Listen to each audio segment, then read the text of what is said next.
وقتهما بغير كيس في بابا. عن عائشة رضي الله عنها أن النبي صلى الله عليه وسلم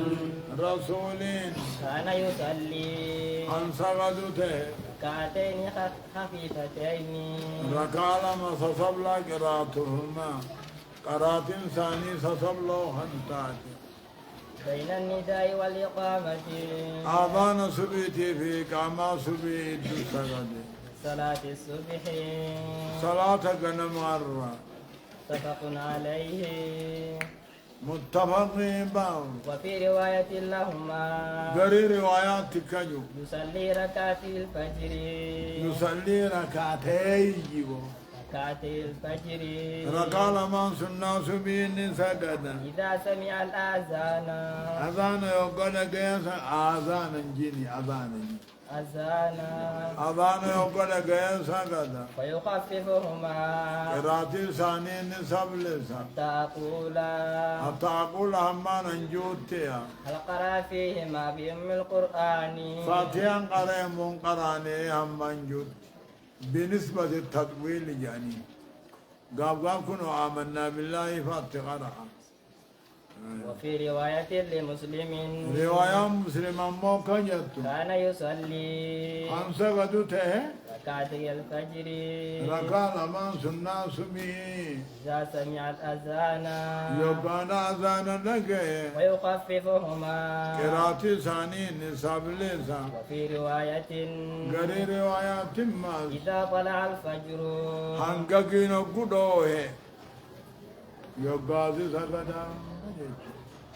وعن حفصة رضي الله عنها أن رسول الله صلى الله عليه وسلم رسولي كان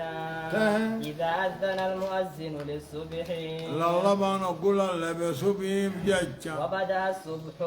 وبدا الصبح الداتي ملتي صلى ركعتين خفيفتين ركع لما سنة سبيدا سبلا خنتي سجدا. متفق عليه. متفق عليه. وفي رواية لمسلم رواية مسلم أمو كان رسول الله صلى الله عليه وسلم رسول النته إذا طلع الفجر هنگكين قدوه لا يصلي هنسك النته إلا ركعتين خفيفتين ركع لما تصبلا مليجا. وعن ابن عمر رضي الله عنهما قال عبد الله نكيو كان النبي صلى الله عليه وسلم رسول النته يصلي من الليل هل كان راغن سجدته مثنى مثنى وأما الله ما سجد ويوتر بركعة تكون موقر قدا من آخر الليل آخر الكنيت قرقدا ويصلي ركعتين أما ركع لما سجد قبل صلاة الغداة إيه قبل صلاة الغداة صلاة الجنة سبين دراتي وكأن الأذان بإذنه جرجر سو خيسنتي أكما وانك آمان تكا أذان قرصا قدميت جرجر. متفق عليه. متفق عليه. وعن ابن عباس رضي الله عنهما أن رسول الله صلى الله عليه وسلم رسول كنو كان يقرأ خنقروته ركعتي الفجر ركع لمن سقاط لما فصلنا سبي خيزتي في الأولى ركع دراتي منهما ركع لمن الرا قولوا آمنا بالله قولوا آمنا بالله آيات جو قرأ وما أنزل إلينا ربي في وانكم خين يبو فمدو قوم سنة خجو الآية آيات التقوتي التي في البقرة البقرة خيزتي جرو وفي الآخرة منهما ركع لمن الرا خبودا خيزتي نقرأ آمنا بالله آمنا بالله آيات جو قرأ واشهد بأننا مسلمون رقابها هن واشهد بأننا مسلمون وشهد رقابه يا عيسى نتي سلامته ونيا وفي رواية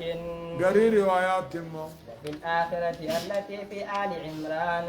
ركابو داخل ست آيات على عمران قرأ تعالوا إلى كلمة تعالوا كوتا خجو قرأ توحيدا خوتا سواء بيننا وبينكم نو في سند والتجي والكتا خنته رواه مع مسلم مسلم جيو مسلم مسلم يود لچوتو ديس وعن ابي هريره رضي الله عنه ان رسول الله صلى الله عليه وسلم رسولين قرأ في ركعتي الفجر ركع لمن سبي خيسن قرأ يا ايها الكافرون يا أيها الكافرون قرأ هو الله احد قل هو الله أحد ركع لما فقرأ رواه مسلم مسلمي بر وعن ابن عمر رضي الله عنه قال جبر أقمت النبي صلى الله عليه وسلم رمقت النبي نبي نين كيك نين ايجي شهرا باتي دكا النبي كيك وكان يقرأ في الركعتين ركع لمن سنة سبي غيثن قرأ قبل الفجر سبين درك انتهت يا يا أيها الكافرون أيها الكافرون في الركعة الأولى قرأ قل هو الله أحد قل هو الله أحد في الركعة الثانية قرأ رواه الترمذي وقال حديث حسن جابر تلميذ جاء باب استحباب الاضطجاع إيه باب استحباب الاضطجاع أجمع سيقا يا بر هاي جي هاي سبحان الله أبقى مثل